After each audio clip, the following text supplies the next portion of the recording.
রাসূলুল্লাহ সাল্লাল্লাহু আলাইহি ওয়াসাল্লাম বলেছেন, রোজা ঢালস্বরূপ।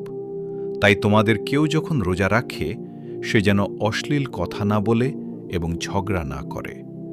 যদি কেউ তাকে গালি দেয় বা ঝগড়া করতে আসে তবে সে বলবে, আমি রোজাদার।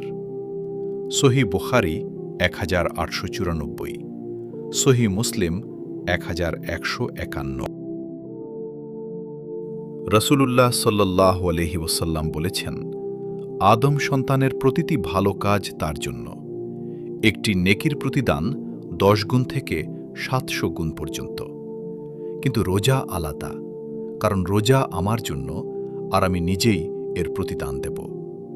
সহিহ বুখারী ১৯০৪, সহিহ মুসলিম ১১৫১। রাসূলুল্লাহ সাল্লাল্লাহু আলাইহি ওয়াসাল্লাম বলেছেন, রোজাদারের জন্য দুটি আনন্দ রয়েছে, একটি ইফতারের সময় এবং অন্যটি তার রবের সাথে সাক্ষাতের সময়। সহিহ বুখারী ১৯০৪, সহিহ মুসলিম ১১৫১।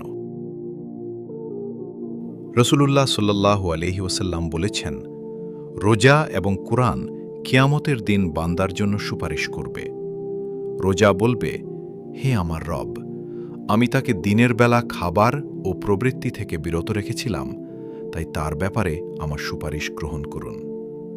আর কুরআন বলবে, হে আমার রব, আমি তাকে রাতে ঘুম থেকে বিরত রেখেছিলাম, তাই তার ব্যাপারে আমার সুপারিশ গ্রহণ করুন।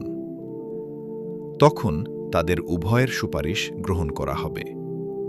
মুসনাদ আহমদ ৬৬২৬, সহিহ আলবানী।